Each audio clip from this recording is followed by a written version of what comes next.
2절 긍휼과 평강과 사랑이 너희에게 더욱 많을지어다.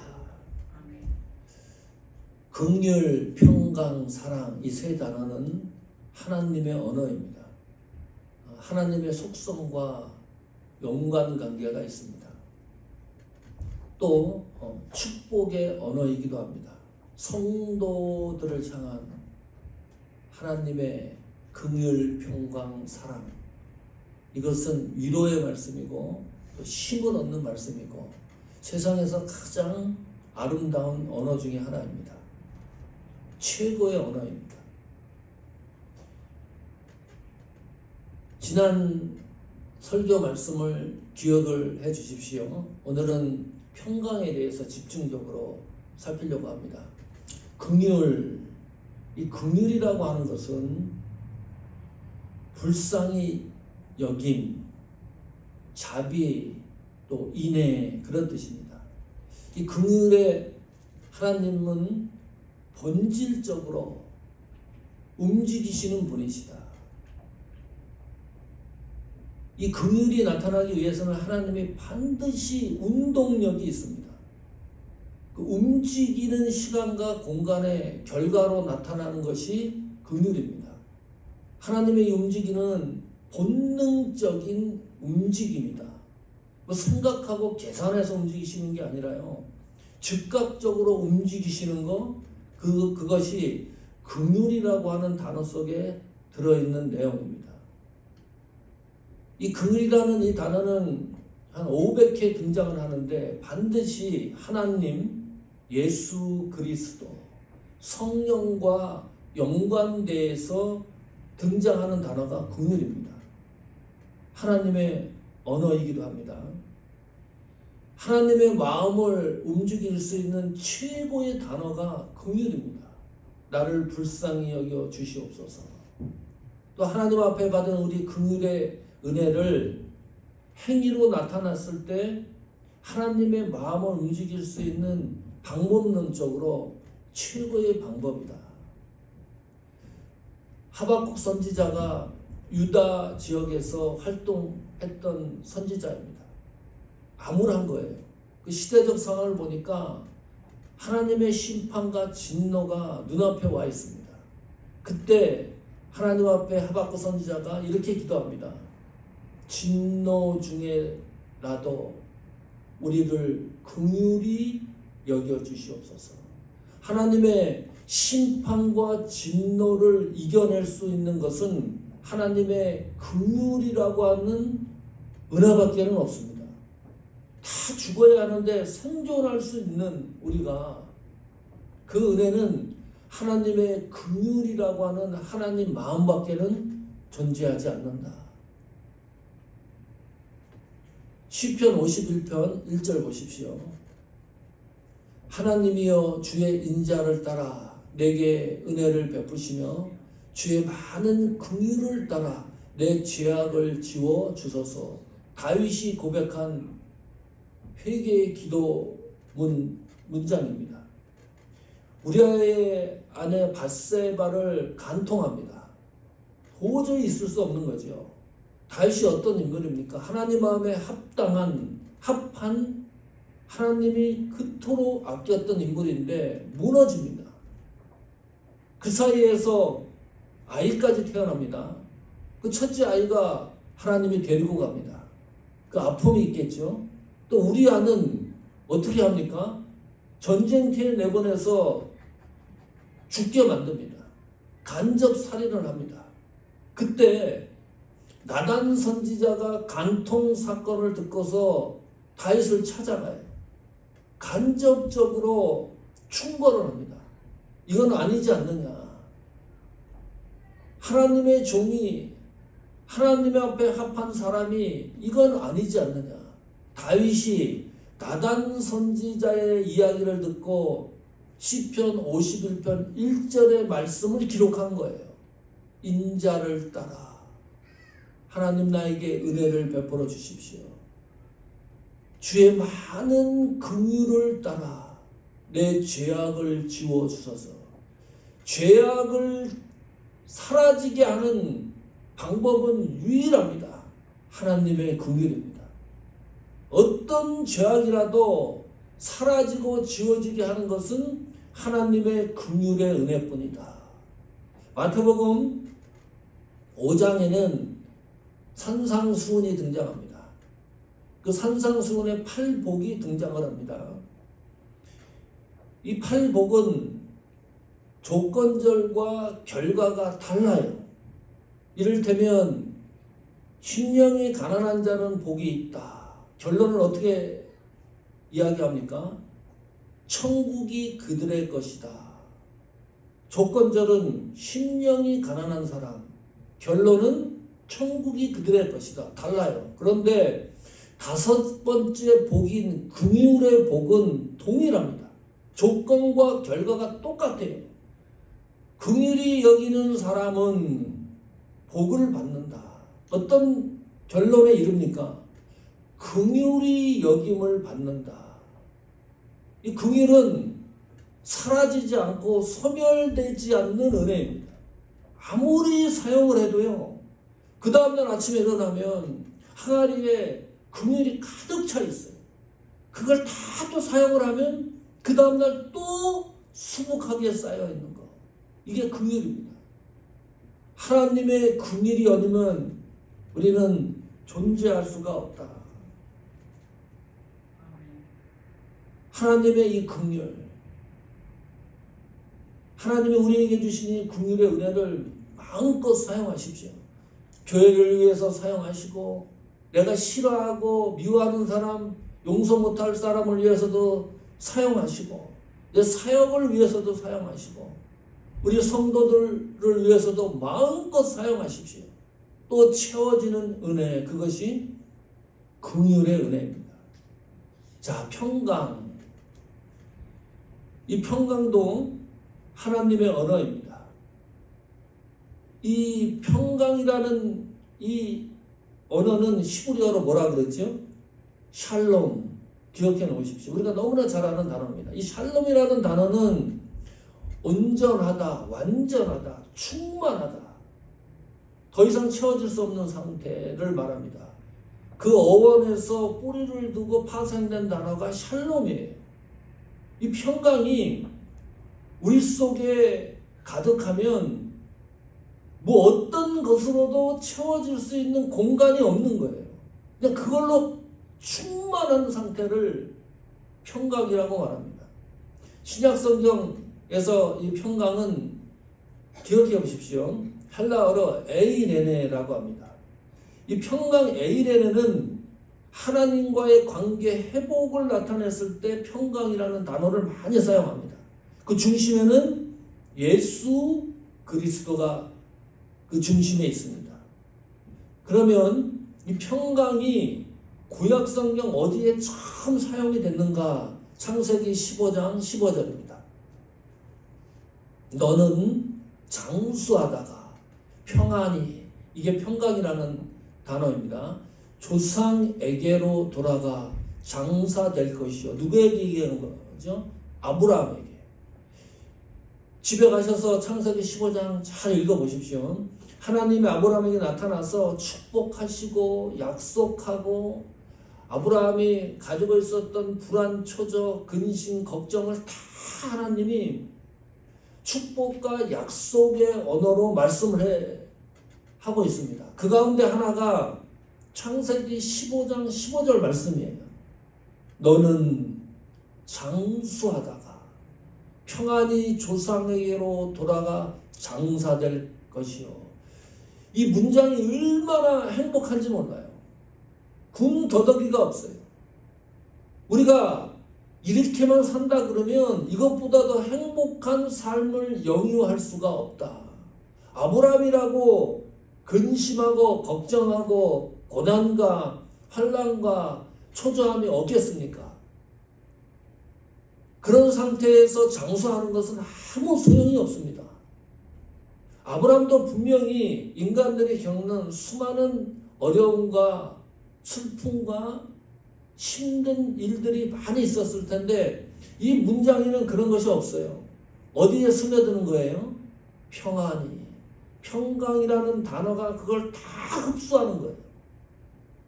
흡수하기 때문에 보이지가 않습니다. 그리고 조상에게로 돌아가 장사될 것이요. 하나님이 아브라함을 굉장히 아끼고 있다는 증거이기도 합니다. 그냥 평안히 땅에 묻혀 죽을 것이다, 그렇게 표현하지 않고 조상에게로 돌아가 장사될 것이요. 아브라함이 그리워하고 보고 싶었던 사람들에 대한 아브라함의 정서를 성경이 묘사하고 있다. 우리 중경자 사모님이 간혹 그런 말씀하세요. 목사님 보고 싶다고, 부모님들도 보고 싶다고, 함께 신앙생활 했던 동력자들도 보고 싶다고. 그 마음의 정서를 생각하면 조상에게로 돌아가, 이거는 하나님의 아브라함을 특별히 섭리하시는 정서가 포함되어 있다. 그래서 이 평강은 신앙인의 삶입니다. 평강이 없는 장수, 이 세상에서 오래 사는 거, 그것이 복되지 않는다. 얼마나 아픈 거예요. 고난과 환난 가운데 장수하면 무슨 소용이 있겠습니까? 게다가 평강 없이 죽는다 생각을 하면 그것보다 비극적인 삶이 없다. 비극적인 삶뿐만이 아니고 죽음 자체가 지옥이기 때문에 이 평강이라는 것이 우리에게 얼마나 큰 은혜인가를 가늠할 수가 있습니다. 자, 그러면 신약 성경에서는 이 평강이 어디에 처음 등장합니까? 마태복음 10장입니다. 12절, 13절입니다. 또 그 집에 들어가면서 평안하기를 빌라. 그 집이 이에 합당하면 너희 빈 평안이 거기 임할 것이요.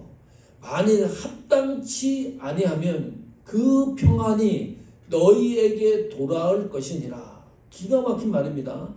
마태복음 10장은 예수님이 12 제자를 부르셔서 교육을 하고 세상으로 파송을 하는 거예요. 사역을 어떻게 해야 될지를 가늠해서 말씀하신 내용입니다. 사람을 만날 때 평안으로 축복을 해주고, 또 어떤 집에 들어가면 평안하기를 기도해주고 빌어주라는 거예요. 하나님의 이 언어인 이 평안을. 그런데 그 평안이 합당하면 그 상황에 거기에 임할 것이지만은 합당치 아니하면 그 평안이 어디로 가는 겁니까? 나에게로 다시 돌아오는 거예요. 이 평안도 긍휼과 마찬가지입니다. 소멸되지 않는 은혜입니다. 사라지지 않는 은혜입니다. 이 평안의 축복은 누구에게 좋은 거예요? 그러므로 나에게 좋은 겁니다.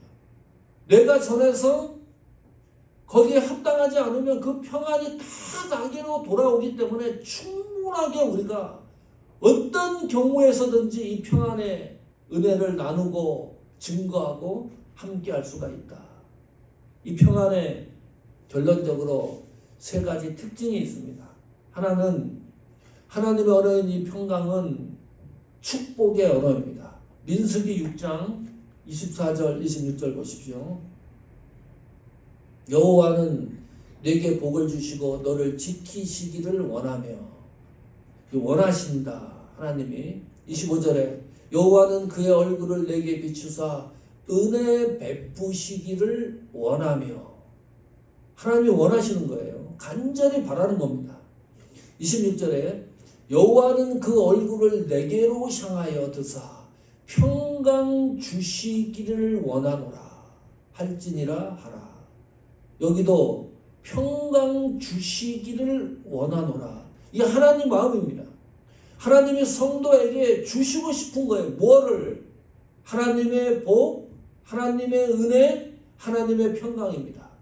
이것이 축복의 문장 아닙니까?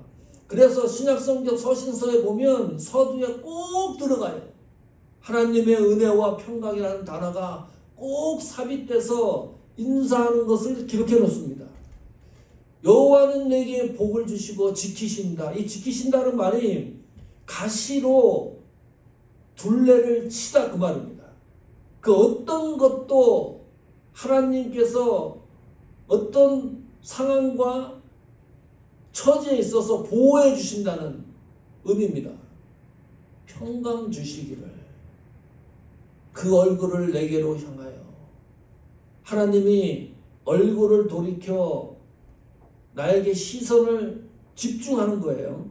그 시선이 집중되는데 내 시선과 하나님의 시선이 만나는 지점의 시간과 공간에서 결론이 나는 것이 평강이에요. 그 평강 주시기를 원하노라. 그러면 우리는 반드시 하나님이 주시는 은혜와 평강을 받아 누릴 수 있는 자격이 있는 거예요. 만약에 하나님이 이렇게 원하시는데 하나님이 주시는 복과 은혜와 평강을 누리지 못한다 그러면 이것보다 비극적인 삶이 어디 있습니까? 하나님이 주시겠다고 하는데 이 평강의 은혜를, 이 평강의 은혜는 하나님께서 우리에게 주시는 축복의 언어이다. 두 번째, 평강은 구속론적인 언어입니다. 요한복음 14장 27절, 이 평강의 단어에 대한 그 개념을 잘 정리를 하고 있습니다. 14장 27절에 보면 평안을 너희에게 끼치노니 곧 나의 평안을 너희에게 주노라. 내가 너희에게 주는 것은 세상이 주는 것과 같지 아니하니라. 너희는 마음에 근심하지도 말고 두려워하지도 말라. 여기 보시면 평안을 너희에게 끼치노니, 나의 평안, 여기 나는 누굽니까? 예수 그리스도입니다.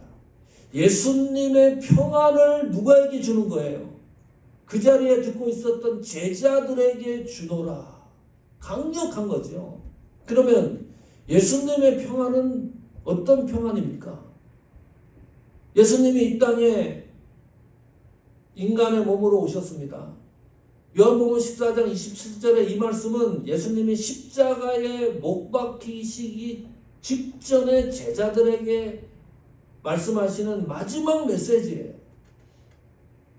잠시 후면 십자가에 못 박혀 돌아가십니다. 그리고 사흘 만에 부활하십니다. 근데 그 상황에서 예수님은 제자들에게 평안을 주겠다고 약속을 하는 거예요. 평안을 주노라. 예수님이 무슨 로봇처럼 이 땅에 온 게 아닙니다. 인간의 모습으로 왔기 때문에 찔리면 아파요. 찔리면 피가 나오고 고통을 당해야 됩니다. 그 상황을 예수님이 극복하기 위해서 얼마나 고통에 대해서 인간적으로 느꼈으면 밤이 새도록 땀이 핏방울이 되도록 기도하지 않습니까? 그리고 그 다음날 십자가에 못 박혀 돌아가십니다. 그것이 구속의 완성입니다. 제자들에게 주겠다고 하는 이 평안은 그러므로 어떤 평안입니까? 하나님 구속의 완성, 구원의 감격, 은혜, 그것이 예수님이 제자들에게 주겠다고 하는 평안의 의미입니다. 이런 거죠. 하나님의 계획과 뜻과 의지가 백성처를 구속하기 위해 성취되는 구속의 감동, 감격, 그 평안을 말합니다. 이 평안을 다른 성경에는 이렇게 표현합니다. 골로새서 1장 20절입니다. 그의 십자가의 피로 화평을 이루사 만물 곧 땅에 있는 것들이나 하늘에 있는 것들이 그로 말미암아 자기와 화목하게 되기를 기뻐하심이라. 화목입니다. 화평입니다. 도저히 하나님과 화평을 이룰 수가 없는데 예수 그리스도의 피로 결과로 맺어진 것이 우리가 하나님과 화평을 이루고 화목할 수 있는 동기를 부여하는 것, 그 평안을 말해요. 그것이 예수님이 제자들에게, 성도들에게 주시려고 하는 평안의 본질입니다. 또 하나, 에베소서 2장 14절 보시면 그는 우리의 화평이신지라 둘로 하나를 만드사 원수된 것 곧 중간에 막힌 담을 자기 육체로 오시고, 이것 예수님이 우리에게 주시는 평안이라고 하는 단어 안에 스며 있는 겁니다. 여기는 둘을 하나로 만들었다. 우리는 하나님과 원수 될 수밖에 없는데 예수님이 이 땅에 오셔서 그것을, 그 벽을 허물고 막힌 담을 허물고 하나님과 화목되게 하신 거, 그 평안을 우리에게 주시겠다고 하는 약속입니다. 그러므로 이 평강은 하나님이 우리에게 주시는 구속의 감격, 은혜입니다. 이것이 식어질 수 없는 거죠. 예수님이 주시는 구속의 감격을 주셨는데 구원받은 감동이 식어질 수 없다. 세 번째, 다시 요한복음 14장 27절로 오십시오. 내가 너에게 주는 것은 세상이 주는 것과 같지 아니하리라. 너희는 마음에 근심하지도 말고 두려워하지도 말라. 세 번째, 평강의 언어의 특징은 세상이 주는 것과 다르다. 세상이 주는 평강은 어떤 거죠? 일반 사람들은 이렇게 생각합니다.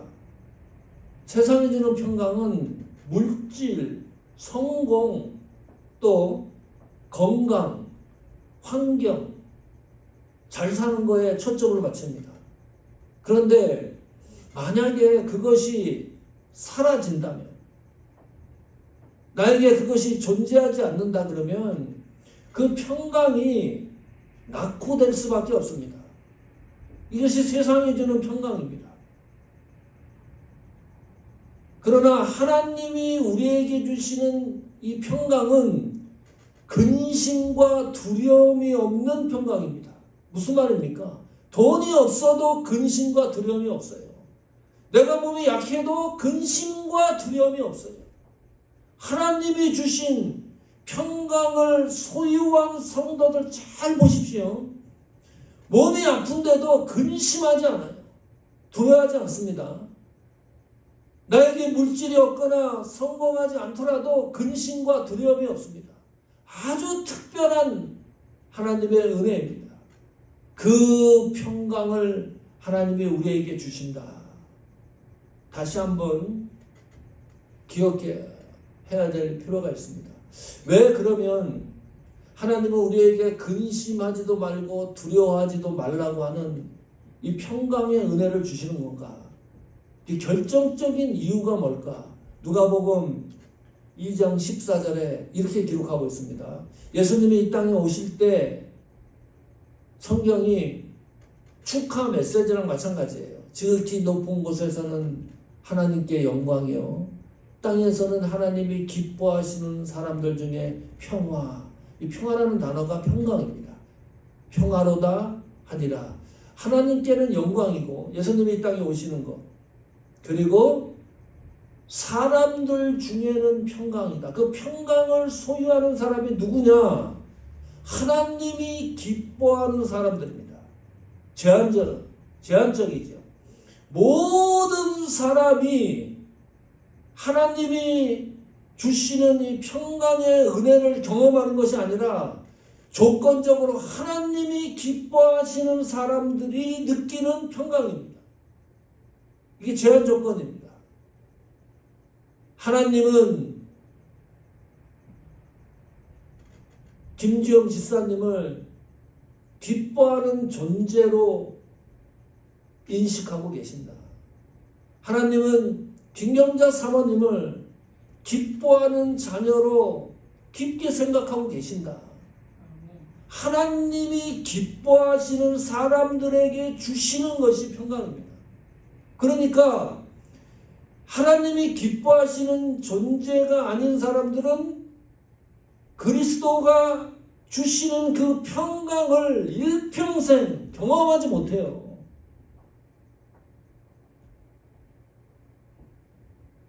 오면서도 오늘 사모님과 얘기했는데 사모님이 폐가 많이 약해지셨대요. 뭐 30% 남아있다고. 네? 신장이 30% 기능이. 또 오늘 아침에 뭐 당뇨 그거 수치 재니까 그 굉장히 또 높이 올라갔대요. 뭐 200, 300 뭐 그렇게 하면 되면 안 된다 그래요. 근데 우리 사모님이 그렇게 말씀하세요. 이 말씀 그대로 두려워하거나 근심이 없다는 거예요. 이거 제가 꿈에서만 하는 말이 아니라 사모님이 그렇게 말씀을 하세요. 근심과 두려움과 걱정이 하나도 없대요. 하나님이 평강을 주신 것을 사용하시는 분들을 잘 주위에서 살펴보시면 다릅니다.